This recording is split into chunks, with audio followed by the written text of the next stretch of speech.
Let's get started with Kanye West. Kanye West. The reality is that I don't know Kanye West as an artist, and I'm not sure if some of you are, but the way I understand it, Kanye West is a hip-hop artist, producer, entrepreneur, and the former U.S. presidential election candidate. Yeah. But I don't really know Kanye West, but I'm not really very much engaged with popular culture, particularly with hip-hop music. However, I do know that Kanye West, kasi naririnig-rinig ko rin naman ng pangalan ni Kanye West. I know that in a lot of ways, he's just like the same type of entertainer, same type of personalities that we now have with in Hollywood or in the US or even here in the Philippines. Yung mga tipong, doing all the crazy stuff, all the drugs and ladies and sex and rock and roll. Kung uso pa yung rock and roll, Kuya Prudy lang panahon ni Kuya Prudy ng rock and roll. Yun, that's a typical Kanye West. Naging popular si Kanye West lang nung panahon ng bago mag-pandemic. At saka nalaman ko rin, naging interested ako sa kanya because of his story. But it seems like in around 2018 to 2019, he had this quote-unquote, let's just do it for now, for the sake of our discussion, quote-unquote conversion story. Na he started proclaiming that Jesus Christ is his Lord, that Jesus is his full-on Christian. Ang sabi niya sa kanyang interview during my research, binalikan ko yung mga interviews niya. Sabi niya, interview niya kay Jimmy Kimmel, sabi niya, I'm Christian all over. Christian everything. So yun ang kanyang sabi. And in fact, in 2019, he released an album, buong album niya, parang pwede nating sabihin na parang contemporary Christian music album. The title of the album was Jesus is King. I don't know if you've heard that album. I tried for a few minutes kasi hindi talaga ako mahilig sa hip-hop. Pero I tried. I tried to hear the lyrics and everything is cool. Ang ganda. Ang ganda talaga ng album na yun. And even during the pandemic or during the early stages of the pandemic, meron pa siyang ginagawa doon na ang tawag niya doon ay Sunday service. What he would actually do was to gather people, especially during the pandemic where people are not allowed to go outside. He would gather people and he would have his choir around and sing his songs from the Jesus is King album. So para talaga Sunday service where Sunday service was not allowed during that time. Kasi pandemic. So medyo radical yung kanyang idea. So, Christian all over, Christian full on. However, alam niyo ba na, hindi naman ako marites. Nag-aano lang ako, nagre-research lang ako. Nagre-research lang ako. He was married to Kim Kardashian. Yung mga marites dito, alam niyo, kilala niyo siguro si Kim Kardashian. And even Kim Kardashian recognized the changes in his life. However, in 2021, just a few years ago, he had a nasty divorce with his wife, Kim Kardashian. Ang nangyari pati, even before the divorce ended, she had an open relationship with another personality. Hindi ko na nilista yung pangalan kasi hindi niyo siguro kilala ako, hindi ko rin kilala. Pero he had a nasty divorce. And during that time, si Kanye West talagang he knows he was struggling. The reason why I placed him in our message today is I want to introduce this topic with him. I saw a video just recently ngayon lang, a few days ago, about with Kanye West. And this is actually what he said during the interview. This very recent lang tong interview na to, ha. Sabi niya, I have a lot of issues with Jesus. I prayed a lot, and he didn't show up. So in his viewpoint, when he prays, God should do exactly what he wants to do. That's his point of view. And probably this is a reflection of what's going on in his life because he was undergoing through tremendous pressure, tremendous problems with what's going on with his relationship with his former wife, ex-wife, Kim Kardashian.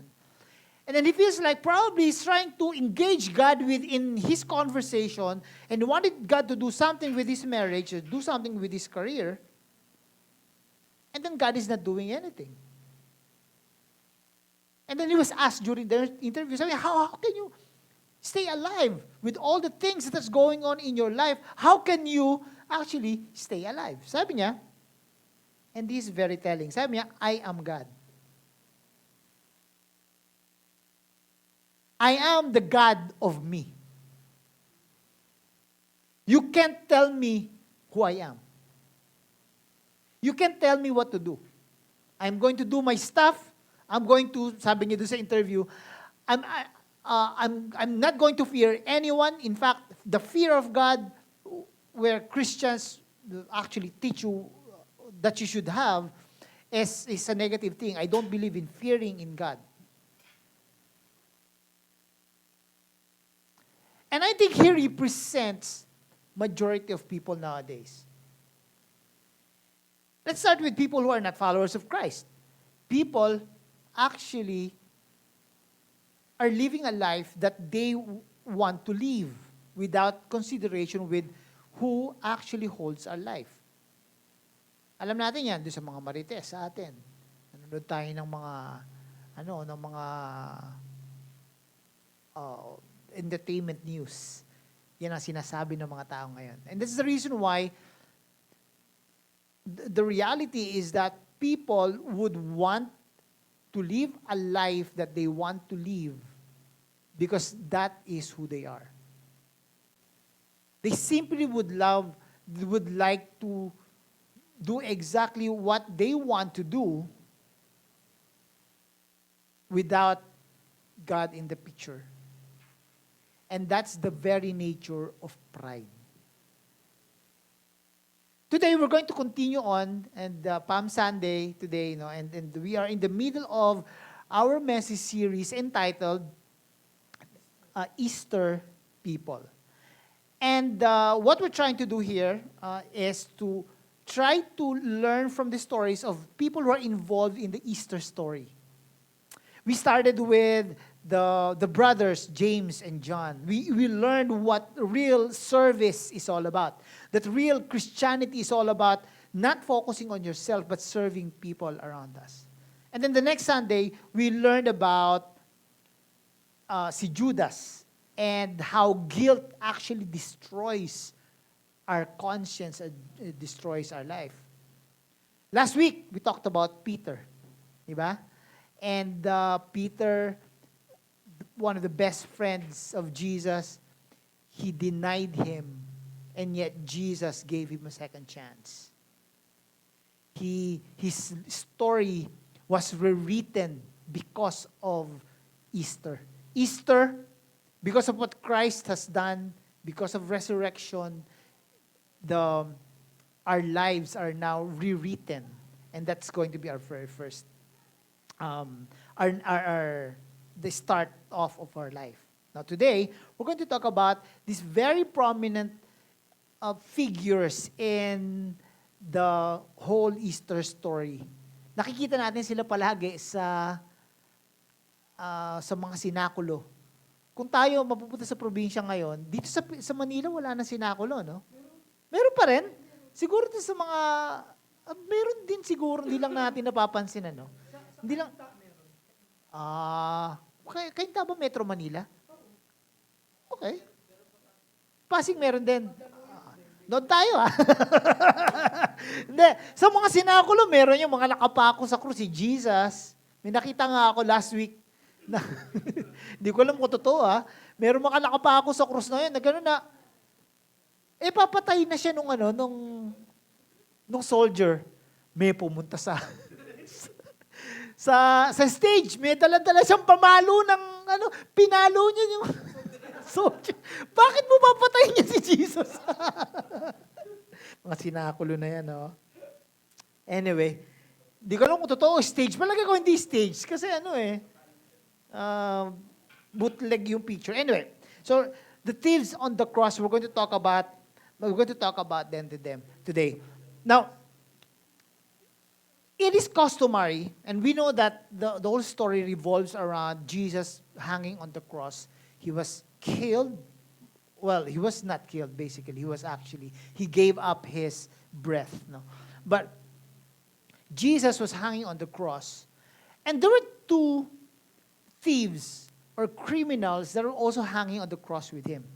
Now, ang una kong tinanong sa isip ko noong, when I was researching, reviewing this message, inisip ko, bakit mayroong thieves on the cross that hanging with Jesus Christ during that time? Bakit? It is actually customary during those times, in the times of the Roman Empire, that when they punish someone on the cross, by death on the cross, he would parade them with everything else, everyone else who are also doing the same thing, or mga criminals. Basahin natin muna ito para malinawan tayo. We read this a while ago, but we're going to be reading from Luke chapter 23, verses 32 in part and to 43. Sabi dito, two criminals were led out to be executed with him, with Jesus. When they came to a place called the Skull, they nailed him to the cross. And the criminals were also crucified, one on his right and one on his left. Now, the question is, bakit nga mayroong dalawa pang criminals? Ang ginagawa kasi ng mga Roman soldiers na yun, ipinapahiya nila yung mga criminal. Pinapako nila sa krus para sabihin na kapag kayo gumawa ng kalokohan in our community or against the Roman Empire, this is what's going to happen to you. Yun ang ibig niya sabihin doon. Kaya meron pa rin may kasama si Jesus on this left and on his right na mga criminals or thieves. Now, according to some commentaries then, it also provides a good narrative. Siguro, kasi alam nyo, these things that happened, nasa utak na ng Diyos yan Inano na yan, pinlano na niya, kaya may mga prophecies. In Isaiah chapter 53, it was said that Jesus or the coming Messiah will be considered criminal among all other criminals. So ibig sabihin, he will be part of that narrative where criminals will be punished for their wrongdoings. So, merong magandang narrative doon. Kasi pag-uusapan natin later on, ano bang reaksyon ng mga sinners just like you and me when we are presented by the gospel? Ano ba yung narrative na makikita natin? So, ang ganda nung binigay sa atin ng Diyos as an example using the two thieves on the cross. Now, trivia.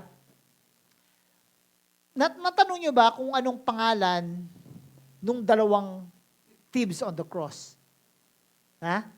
Alam niyo yung pangalan? Okay? Unang sagot natin dyan, we don't actually know. Kasi walang sinabi sa Bible.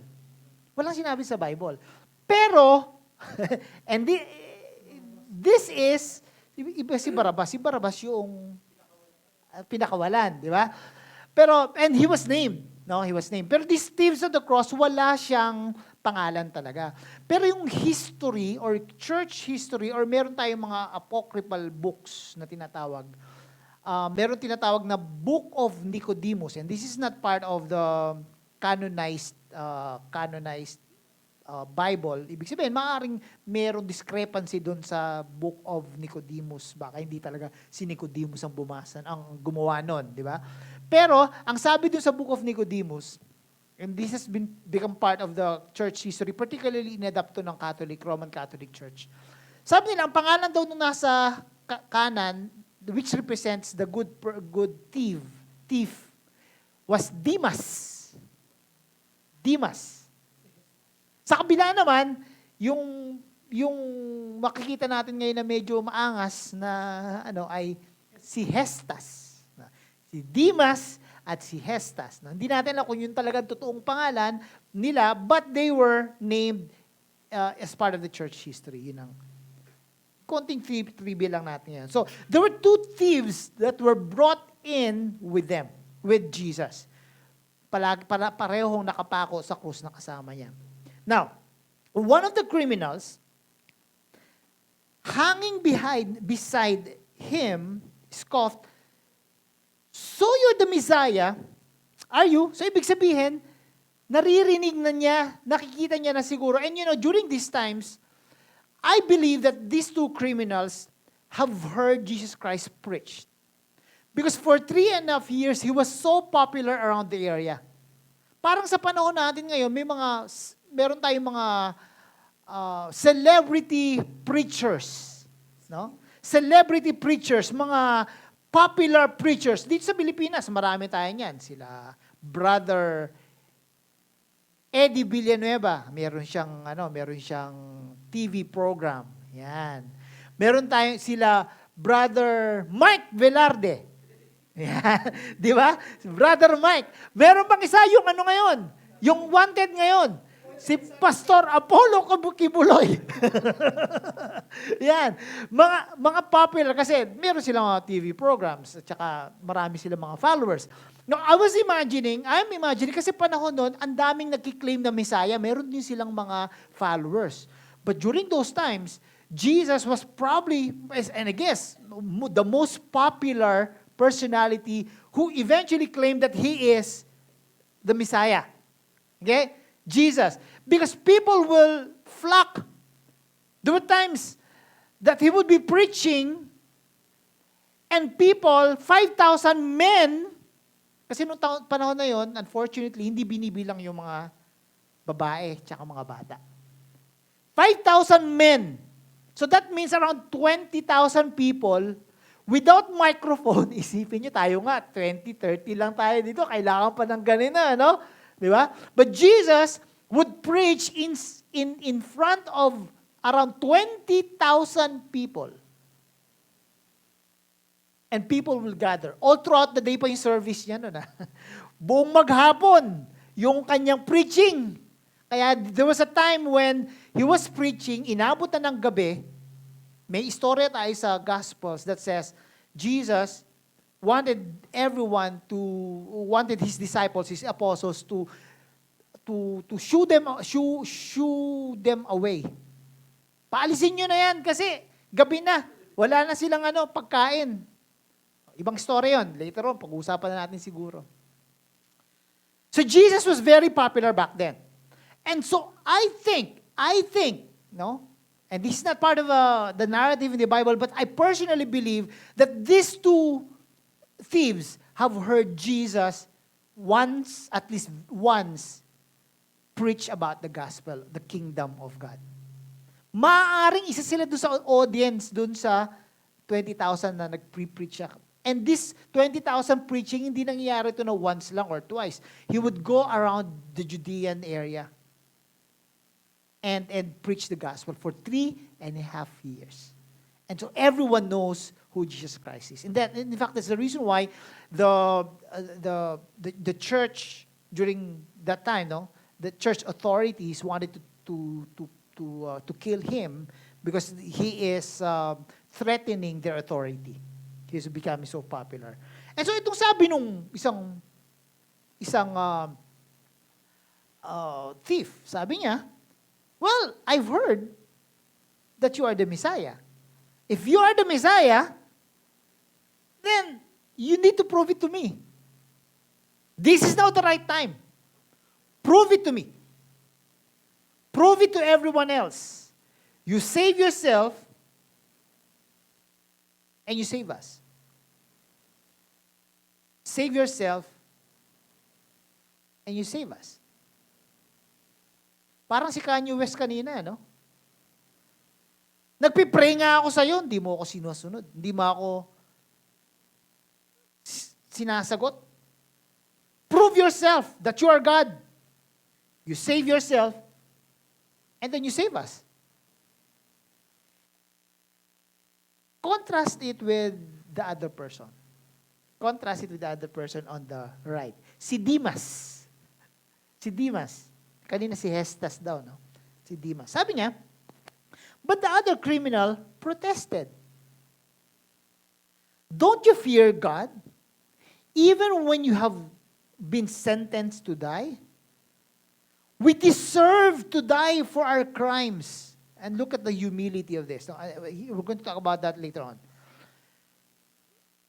We deserve to die for our crimes. Shouldn't we all? You don't deserve anything, actually. And again, welcome to Life City when we don't encourage you all the time. we tell you what it is. It is what it is. You don't actually deserve anything. We don't deserve anything. If anything, we deserve to die. Because we are rebelling against a holy God. Whenever you sin, what is deserving of you to receive? Punishment. Ganun lang talaga buhay. Kahit naman walang Christianity, that's what you actually will experience. You go against the law of man, and you should expect punishment. You will be incarcerated. Makukulong ka. And that's how it is what it is. Di ba? So you don't deserve anything. Sabi niya, criminal tayo eh. What do we deserve? We deserve to die. We deserve to die. Sabi niya, but this man hasn't done anything wrong. So, doon ko lang naisip, kilala niya si Jesus. Ha? Di ba? Bakit niya sasabihin na this man has not done anything wrong? Kasi he must have heard Jesus talk and preach about the kingdom of God. And he probably have seen what he has done. He would preach the gospel, he would preach the kingdom of God, and not only that, he would love people around him. He would care for them. He would give value to women, where in that society, women doesn't have any value at all. He would heal the sick. He would touch them, the lepers, when the society around them during that time, they're all abandoning them and throwing them to the pigs.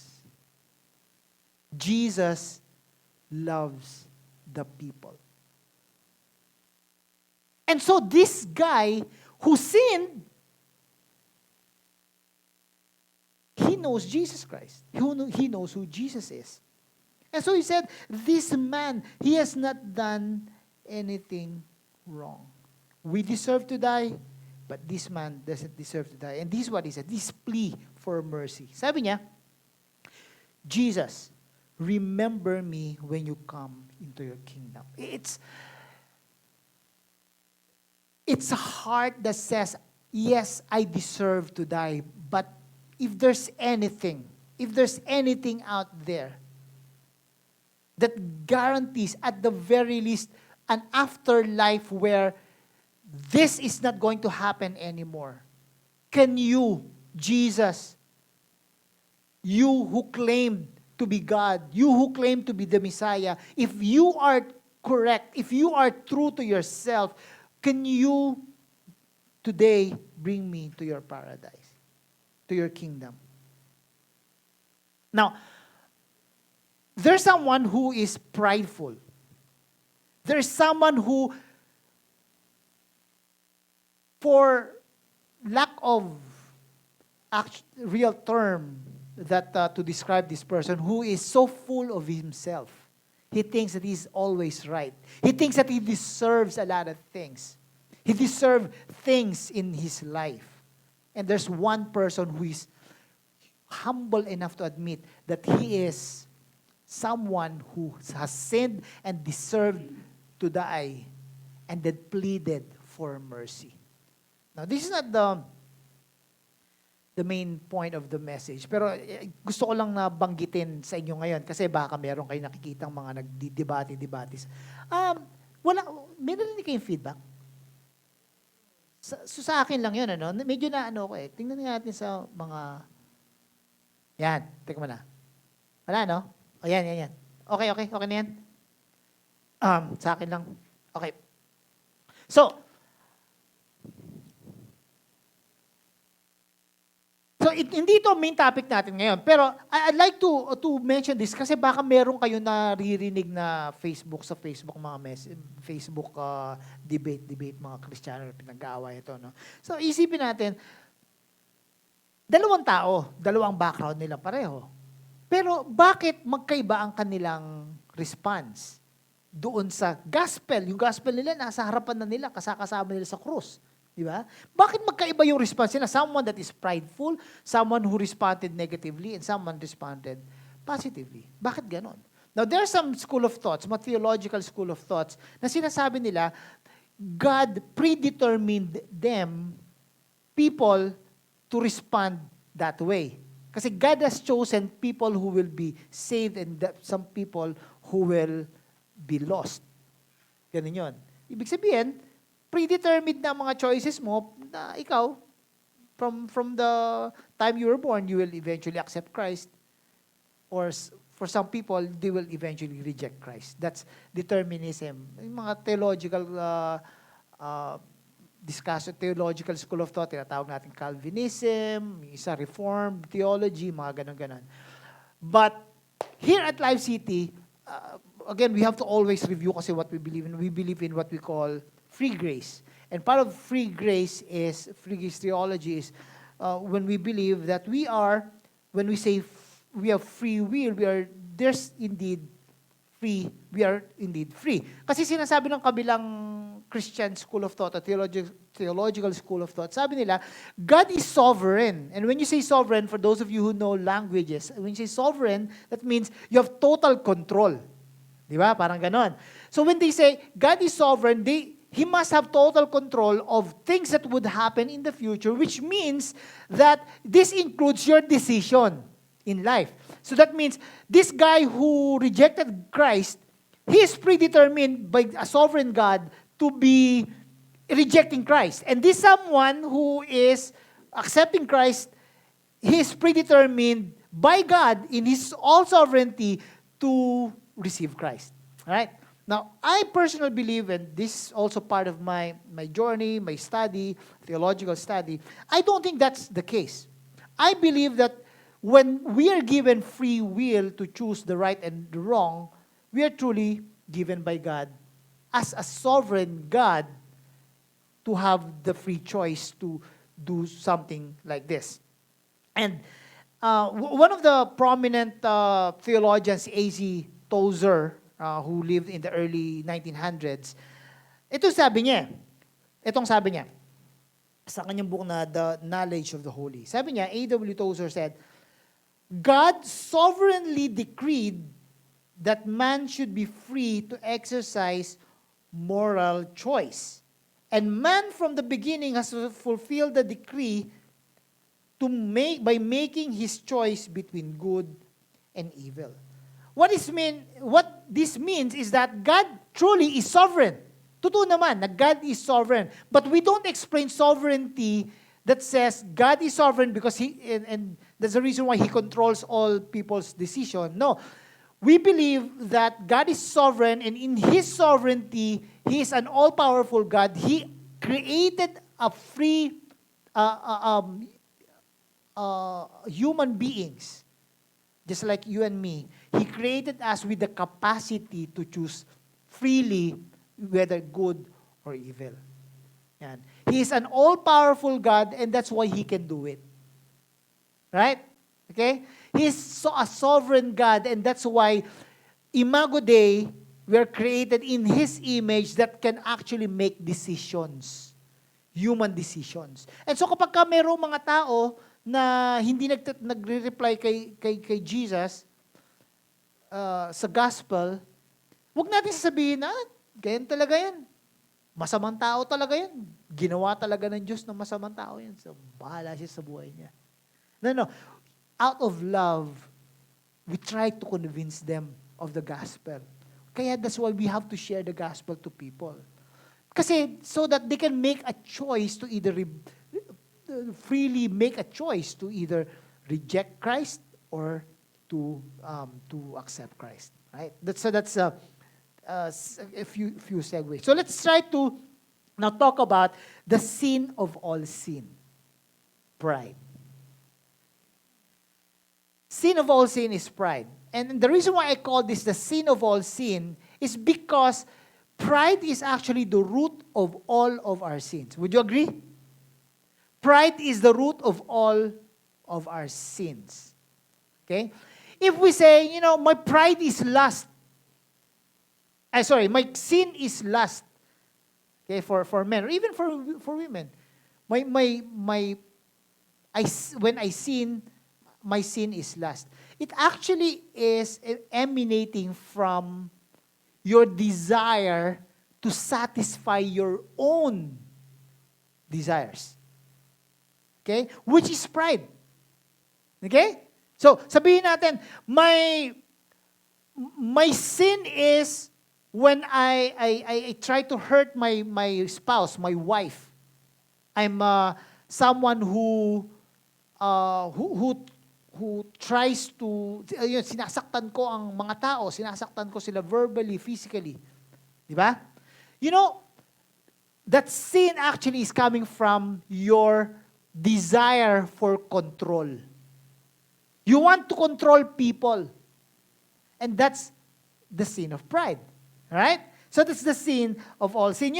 If we're going to make a quick definition of pride, this is how we're going to define pride. Pride is actually an excessive love for one's own excellence. Gusto niyo yan? Okay ba yan? Ganda ng definition, hindi ako original nun. Hindi ako original nun. Hindi ako ganun ka-bright para mag-come up with that definition. Nakuha ko lang yan sa Encyclopedia Britannica online. Sabi niya, pride is an excessive love for one's own excellence. Gusto ko to kasi alam niyo, sa totoo lang, lahat tayo, whether you try to be proudful, boastful about yourself, or we try to demean ourselves, alam niyo ba, all of us, human nature to nasa sa atin to. We want to excel. Gusto natin yung ginagawa natin the best that we can do. No? Kahit tamad-tamad tayo, the best that we can do, gusto natin. Meron tayong understanding na gusto natin yung excellence. It's just that pride is excessively loving what we thought is our own excellence. Kaya, gusto nating masabi na, I'm the best in doing this. And that's why I don't care about anything else. I don't care about anybody. I don't care about the minds of people. I don't care about God because I am excellent in these things. I'm going to do my own. Pride is actually, and here's the thing, pride is a sin that's easiest to see in others. Totoo ba to? Diba? But is incredibly hard to see in ourselves. Yeah? Alam niyo kung bakit nasasabihan ko kayo, prideful kayo? Kasi nakikita ko kung sino prideful dito. Madali kasi makita yon. Pero sa sarili ko, hindi ko nakikita yung pride ko. Totoo yun. Kailangan sabihin pa ng misis ko, alam mo, ganyan ka talaga. Ganyan ang ugali mo. Kasi ang hirap talagang sabihin. And then siguro, segue na rin, that's the value of a community, of a loving community. Kasi, or say, a church or even a loving relationship with your spouse, kasi, yun lang naman, may mga blind spots tayo. Alam ni Kuya Prudy yan, yung meron tayong quadrant. Ano ba, sino ba yung quadrant na yun? Johari window, di ba? Meron tayong unknown self, tsaka, ano yun? Ha? Blind self. Meron tayong window doon. Hindi natin alam kung ano talagang ang sarili natin. That's kasi pride, ganun yun. Ang hirap maintindihan ng pride kasi nakikita natin sila, mga prideful na mga tao sa paligid natin. Ikaw, prideful ka. Mag-repent ka na. Pero kung sa sarili mo, hindi mo talaga nakikita yung sarili mo pride. That's what pride is. And when that happens, the result is that we are refusing to trust God. Pride is refusing to trust God. Because you think, and this is pride, you think you're good enough. You think that you are the best of the best. Di ba? You think that you don't need someone else's help. And that's why you are now refusing to trust God. In the case of the thieves on the cross, the other person, the prideful person, refused to acknowledge his sinfulness. Siguro alam niya, I'm a sinful person, but who cares? I'm the God of me. I do what I do. It is what it is. Parang si Kanye West nga lang kanina, di ba? And parang tayo din minsan. I do what I do. I don't need someone to tell me what to do. It is what it is. That's pride. You are refusing to trust God. Because there are a lot of times, we also think, no, itong iniisip natin, minsan, sinasabi natin, I don't want to be considered as a weak person. Pagka kinonsider ko na, or sinabi ko na, I am a weak person, ang nangyayari is, when I admit my sinfulness, and I depend on someone, I am considering myself as a weak person. But here's the reality. It's not weakness. It is not weakness to admit your sinfulness. It is not weakness to depend on someone stronger. Because we are created to actually depend on God and to depend on each one of us. That's who we are. Hindi mo pwedeng sabihin na I don't need anyone in my life. Hindi totoo yun. Sige nga, you try to live alone. Some people will try to do that. But reality is that they really cannot and will not be able to live alone for some duration of time. We need each other. And most especially, you need God. And when you start refusing the help of God, you start refusing to depend on God, that's what you call pride. But you see, it's not weakness to depend on somebody else. Hindi yun weakness. In fact, and let me tell you this, it is actually you are actually showing strength in character if you can admit your weakness and then say, I need somebody else's help in this area of my weakness. It is strength in character when you do that. Now, all of us here are Christians, no? Lahat tayo. So, I want you to learn from this perspective muna, from the perspective of us trying to share the gospel with others. Okay? Para paglabas natin dito, meron tayong mga kamag-anak, meron tayong friends, especially during the holidays, the short holiday, we are going to share. If we may have some, opportunity to share the gospel to others. So here's the thing. Base doon sa ating example ngayon sa kay Dimas at kay Hestas, no? In order for you to be saved, you first need to acknowledge your need for a Savior. Okay? That's basic. Basic. If you want to be saved, you need to acknowledge your need for a Savior. And this does not only happen in the story of heaven and hell. This can actually even happen in very personal life. So for instance, bigyan ko kayo ng example. Alam mo, nalulunod ka. Hindi ka sanay lumangoy.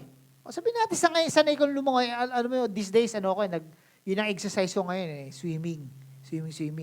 Ang kaso, minsan, especially pagka matagal ako na lay off, hindi ako nag-swim, nagkakaroon ng cramps. Nagkaka-cramps pala yan, sakit sa paa, hindi ko maggalaw yung paa ko. So, paano ka ngayon mag-swim? Ganun ka lang, oh. Di ba? Paano kung nangyari yun sa sa malalim na swimming pool or kaya kahit sa dagat? So, sabihin natin, kaya mo mga swim, pero naging incapacitated ka. Di ba? Kaya ko mag-survive. I don't need anyone. No, unless you realize that you need someone to help you, you are not going to be saved. Basic yun, di ba? Basic logic yun. Ganun din naman to sa mga tao sa paligid natin. Pride is the main component of people actually rejecting Jesus as their Savior. The reason why they're not accepting Christ as the Savior is that they feel they don't need someone else's help. Hindi nila kailangan. Yung iba siya sabi nila, no, religion can save me. I've been doing this religious stuff all my life. I'm going to church, I'm doing good things good stuff for people, no? I'm giving alms to the poor, I'm giving my tithes, yung mga ganon. 'Di ba? They don't accept the reality of their sinfulness. Challenge ko to sa inyo, sa atin to lahat ng mga Kristiyano na. Lahat tayo Kristiyano na may. Challenge ko to sa mga may pamilya na hindi pa Kristiyano. Okay? Maaaring sabihin na lang, nag-attend sila ng church every Sunday, ng mass, gano'n. Pero here's my challenge to you. Tanungin nyo sila, how are you saved? No, that's medyo old school. Pero tanungin nyo, if there's heaven and hell, we assume that you believe in heaven and hell, how can you be saved? Not are you saved, but how can you be saved? Okay? And 9 out of 10 people, I can guarantee, will say, I need to do good things. 9 out of 10. Okay? I need to do good. And I'm doing good. You say, are you doing good? I think I'm doing good. I think I'm good enough. Right? Yeah. I think I'm good enough to go to heaven. Kaya nga meron tayong mga tinatawag ngayon na, and this is not just for Roman Catholics. I grew up this way. Hindi sa panahon namin ni Kuya Pudi sa old church namin. I think I grew up in an idea that when you enter heaven, San Pedro, kung si San Pedro man, will have a weighing scale. No? Merong sa kaliwa ay good works, sa kanan ay bad works, or whatever, however that is. So may weighing scale. Pagka mas marami ang kasalanan mo, nakaganyang weighing scale, punta ka sa impyerno. Pagka merong, kahit konti lang na ganyan, mas madami ang good works, punta ka sa heaven. Ganun ang idea ng mga tao. That's a common idea. Kaya nga nung panahon namin nun, sabi sa amin, pagka bininyagan ka, pagka binaptize ka, by the way, magkakaroon tayo niyang baptism later on, eventually. But pag nabaptize ka raw, and this is not true, dito ko totoo, pag nabaptize ka raw, paglubog mo at paglabas mo, pagtanggal, pag-ahon mo sa water, washed away na yung sins mo. Sinabi naman ng Bible yan, pero hindi nang ibig niya sabihin. Wash away, meaning, back to zero. Back to zero ka raw. So when you say back to zero, pwede ka uling magkasalanan. Kasi kung 1,000 yung ano mo, yung good works mo, back to zero yung bad works, mahaba-haba pa yung habulin mo. Mahaba-haba pa yan. Di ba? But that's not what the gospel is. The gospel means and says that you cannot and do not have the capacity to save yourself with your good works. Zero. Nada. Wala. Kahit gaano pa kadami ang good works mo, isa lang na bad work na ginawa mo, you cannot enter heaven. Alam niyo kung bakit? God is a holy God. And you cannot enter heaven with any stain of sin in your life. Hindi ka makakapasok ng langit. And the only way for you to enter heaven or have a relationship with God is when someone, pinag-usapan natin ito last January, I think every one of you were here, di ba? Si Carlos, yung nakatayo, di ba? Justification by faith. The only way for you to be seen by God as holy is if you have Jesus in front of you. You accepted that righteousness that only Jesus can provide, not your own righteousness. It is Christ's righteousness, so that when God looks at you, He's actually looking at Christ, who is in front of you or in the middle of you. Yun lang ang only way for you to be saved. And when you say share the gospel, ganyan ha, baka pag tinanong ko ulit, how can you be saved? Mga lifers, hindi masabi yan ha. Dapat, paulit-ulit natin sinishare, pinag-uusapan ng gospel. Dapat alam na alam yung gospel. Okay? So, that's the only way for you to go to heaven or have a relationship with Christ. Now, let's talk about pride from the perspective naman of someone who is follower of Christ na. So ano tayo? Saved na tayo. 100% yan ha. When you place your trust in Christ, when you say, Lord, I am a sinner, just like that person, si Demas, that person that says, I am a sinner, I deserve to die, and yet this guy does not deserve to die, and he is suffering in our behalf. When you accept Christ as your Savior, 100% itaga mo sa bato, you will go to heaven. And that is not without any help of your good works. 100% yan. Now that you are saved, alam niyo, ano ba, ligtas na ba kayo sa pride?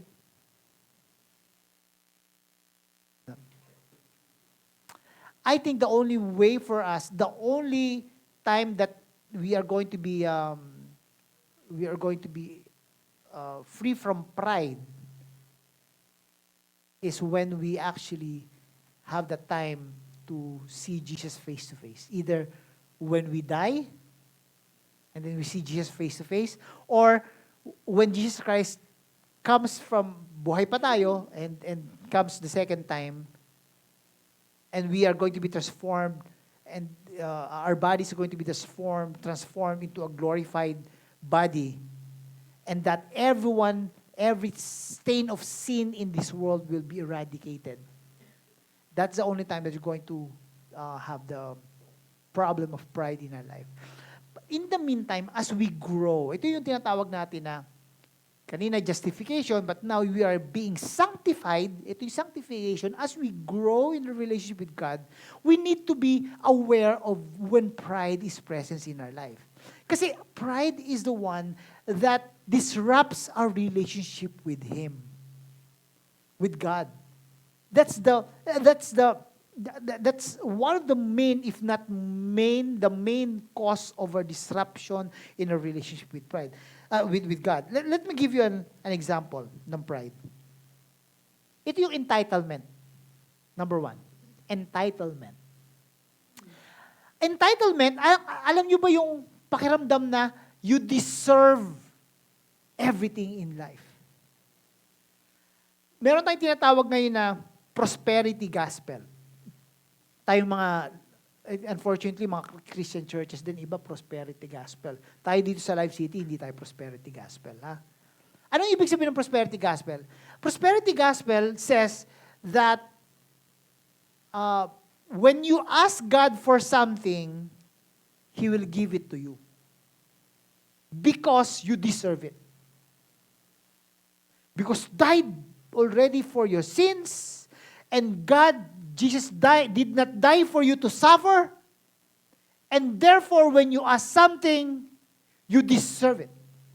You name it, you claim it. Alam niyo, narinig niyo yun? Name it and claim it. You name it, you claim it. Lord, kailangan namin ng house and lot. I claim it. Merong bago ngayon na term, hindi mga Kristiyano, pero kahit mga Kristiyano, ginagamit nila yon. Kaya dapat isipin nyo, hindi kayo salita ng salita lang. At yung tinatawag na, manifest! Alam niya, rinig niya yan? Declare or you manifest. I'm manifesting that today, next week, I'm going to have a lot of money. Yan. Manifest. Entitlement. Alam niyo ba kung bakit yan naging pinagmumunuan ng pride? Because it takes away the presence of the all-sovereign God in your life. Ang nangyayari, ikaw na ngayon naging sovereign. Kasi you feel like you deserve everything. Whereas Jesus actually, or God actually, deserve everything, and everything that we have right now is something that God blesses us with. You know realities noon. So that's entitlement. Sa pangalawa, arrogant boasting. Alam niyo arrogant boasting, hindi lang yung parang nagyayabang ako, may bago ako sapatos.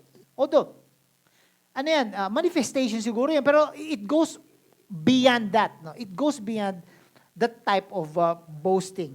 Yung boasting ba na pakiramdam mo, you have total control of your life. Ha? Yung pakiramdam mo, you control the future. Plano ka na, ito sabi ni si James, di ba? Plano-plano tayo sa future. Akala mo naman, kontrolado mo yung future mo. Di ba? Hindi mo kinoconsider ang will ng God, ng Diyos. Akala mo, kontrolado mo yung future mo. Ang reality naman, hindi naman. Diba? May mga personal achievements tayo. Dina-downplay natin yung mga contributions ng ibang tao. Or we get validation from others. That's actually arrogant boasting. And there's the element of pride within that. There's the element of pride. Thirdly, comparison. Palagi kong sinasabi na comparison is a trap. It's a trap that involves pride. Alam niyo kung bakit trap ang comparison? Kasi pag kinumpare natin yung sarili natin sa iba, dalawa lang ang mangyayari sa atin yan. Una, magiging mayabang tayo. Kasi mas mataas tayo sa kanya eh. Tingnan niyo kung bakit pride to, ha? Pagka kinumpare mo yung sarili mo sa iba, sa mga gadgets niya, sa mga katawan niya, sa kanyang damit, sa kanyang yaman, sa kanyang achievements, professionally. Pagka mas mataas ka, sabi mo, galing ko. Mas mataas ako sa kanya. Di ba? Now, pag kinumpare mo naman, mas mababa ka sa kanya, anong maisipin mo? Self-pity naman yon. Kawawa naman ako. Dapat, totoo, nangyayari to. Again, pride, hindi nyo nakikita to sa sarili nyo minsan. Minsan, naging self-aware ako, nangyayari to sa akin minsan. Isip mo, bakit siya? Ang dami niya ng achievements. Ako, wala pa rin masyado. Di ba? Nangyayari ba sa inyo yun? That's comparison. Kaya siya trap. Kahit ano, pag nag-compare ka, kahit anong gawin mo, walang mangyayaring sa iyong mabuti. Talo ka palagi. Kaya anong gawin mo? Huwag mo lang compare sarili mo sa ibang tao. Huwag ka na lang mag-compare. Kasi it breeds pride. Whether it's you're better or worse sa tao na yun, it still breeds pride. That's comparison. Right? And lastly, ito. yung tatawag natin, very common, unteachable heart. Yung bang tipong akala mo you know everything. Yung tinatawag natin na know it all. Ang daming ganito, no? Kasi ang madaling makita to eh. Kasi madaling makita ang pride sa ibang tao eh. Pero sarili ko, hindi ko makita. Pero dami kong nakikita, ang mga know it all person, people. Yung tipong hindi ka pa nakapagsalita ng isa, nakatatlo na siya. Nakalima na. Di ba? Turuan mo naman. Sabi, alam ko na yan. Huwag mo na akong turuan. Alam ko na yan. Oy, may mali ka dito sa bagay. Anong may mali? Ganito kasi yan. Tama yan, pero nagkamali lang sa part na to. Unteachable heart. Now, ito, madali lang tong i-close tong message na to kasi alam ko every one of us can relate with this. And when I say everyone, it includes me. That includes Kuya Prudy. It includes every single Christian on earth. Kasi pride is again the sin of all sins. It's the reality of all this is that the devil's sin is pride. Satan's sin is pride. Kaya doon nag-umpisa ang lahat ng sin. So lahat pinanggagalingan natin ay yung pride sa atin. Now, when we do not consider pride, lakton mo natin isang pabila. Pero babalikan natin to.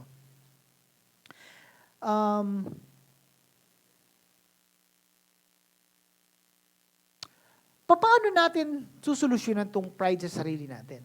Paano natin ito susolusyonan? Kasi we have to admit the reality that our pride is something that we don't actually see in ourselves. So, dali natin makita yan sa ibang tao, pero sa sarili natin, nahihirapan tayong mag-consider pride. Yun ang reality nito. Paano natin ngayon itatry na i-fix to sa sarili natin? Marami akong pinag-isipan na po pwede natin gawin na practical, pero pakiramdam ko, minsan, pagka binigyan ko kayo ng checklist, magiging pride din dahil, natapos ko yung checklist. Natapos ko yung sinabi ni Kuya Arnold. No, pero ganito. Si Martin Luther, one of the reformers, kung tawagin natin, mga old reformers, Martin Luther, sabi niya, our Lord Jesus and Master, our Lord and Master Jesus Christ, willed the entire life of believers to be one of repentance. Ang ibig sabihin dito, ang buhay pala natin bilang Kristiyano, araw-araw, is a life of repentance. And when you say repentance, it is when you turn your back on something that you're actually currently doing. When you recognize, medyo mali pala to, I need to repent. Daily. Small sins, big sins, daily. And it requires two things. Una, maybe self-awareness. But lastly, and most importantly, it is the Holy Spirit. Every single time. Holy Spirit moment. When the Holy Spirit whispers in your ear and convicts you of a particular sin, you need to repent. Every time. Every time. Ito yung repenting, ito yung daily repentance. No? Daily repentance. Pagka ginawa natin yan, ulit-ulit, araw-araw gagawin natin yan, I think, little by little, we are going to be purged, little by little, with the pride that is in our heart. Little by little. Unti-unti yan, mangyayari yan. Kasi, una sa lahat, reality naman yun, we are all sinners. We're all rebelling against God. We're all rebelling against the will of God in our life. So whenever the Holy Spirit tells you, "Hopes, Ash, sa part ng buhay mo na to, mali ka dito." Or somebody in your group, somebody in our life group, somebody at church, sinabihan ka, alam mo, kailangan mo sigurong baguhin tong part ng buhay mo. Maybe it's the Holy Spirit speaking through that person. No? And you say, yeah, let me think about it. And then you pray, and then you say, Lord, I think that's true. That I'm wrong in this area in my life. I like to ask for forgiveness. And with your power, with your grace, allow me to not to do that again. There are times probably you're going to do it again. But yet, you can always repent every single time. And when you do that, the Holy Spirit, God will purge that element of pride in our hearts little by little. Tingnan natin, balikan natin yung verse to, that's that verse. No? Sabi ni, that thief on the cross. Sabi niya, then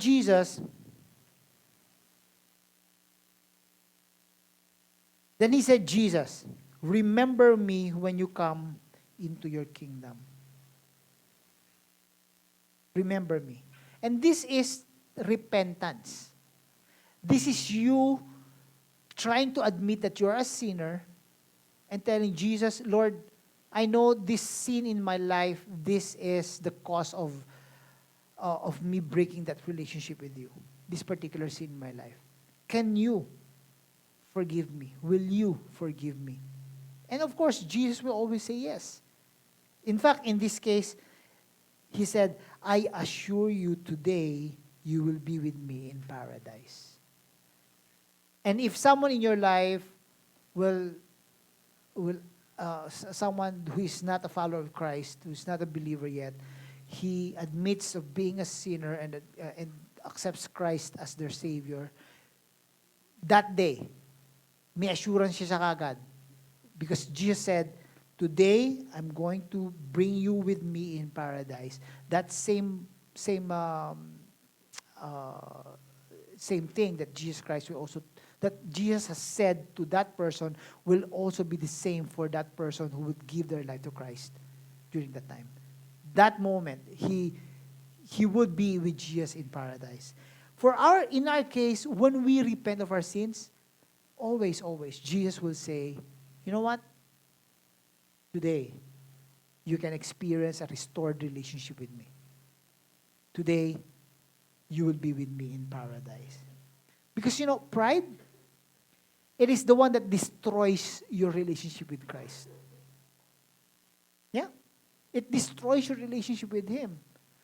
And pride is something that we can't, and that's the problem with pride. We cannot see pride in ourselves. Mas madaling makita sa ibang tao, pero sa sarili natin, mahirap makita. So the only way for us to purge pride in our life is to repent every single day. Repent every single day. Even sometimes, kaya nga tayo hindi mapag-repent minsan because of pride na rin. But if by God's grace we are convicted by the Holy Spirit to say, Lord, sorry for being this person. By God's grace, allow me to not do it again. If we do that every single day, I believe that we're going to be restored and we are going to be sanctified little by little. By the grace of God, we're going to grow closer and closer with Him. That's my prayer today. And this lesson, this story of the two thieves on the cross represents us. Tayo yun. Sometimes we are hestas. Sometimes we reject God's grace. Even if you're already a follower of Christ, sometimes we, in our pride, reject the grace of God. And sometimes, by the grace of God, we are Demas. The person who was saved by the grace of God on the cross. We openly admit right away our sin. So today, let's do that. Let's be someone who always confesses our sins every single day. Lord, we thank you for this wonderful opportunity for us to be reminded that pride is something that disrupts, even sometimes destroy our relationship with you. A couple of things, Lord, that I pray that all of us in this room will commit to. And I'm talking now to you. I hope we all do this. Number one, if we have an opportunity to share the gospel to someone, such a way that will change the trajectory of their life forever, let's do that. Let's invite them to church next week. It's Easter Sunday. We're going to talk about the gospel. Invite them to church.